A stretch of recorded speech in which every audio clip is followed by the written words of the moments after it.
આજે અનિકેતભાઈ બધી અટક બોલી ગયા એનું કારણ છે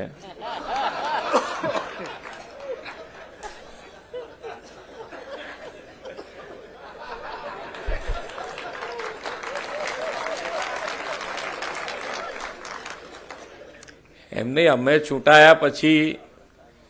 એક જ્ઞાતિના રહી શકીએ એવું શક્ય જ નથી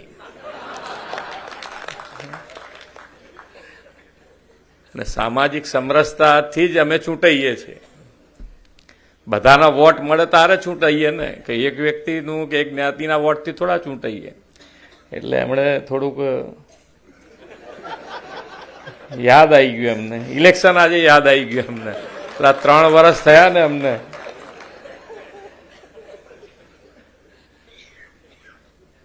મને કીધું કે આમ મારી જોડે આવતા હોય તારે એકદમ શાંત સ્વભાવ છે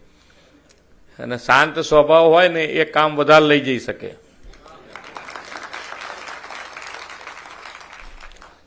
કશું બોલે ને આઈને ઉભા રહે એટલે આપણે ટેન્શન થવા માંડે કે હા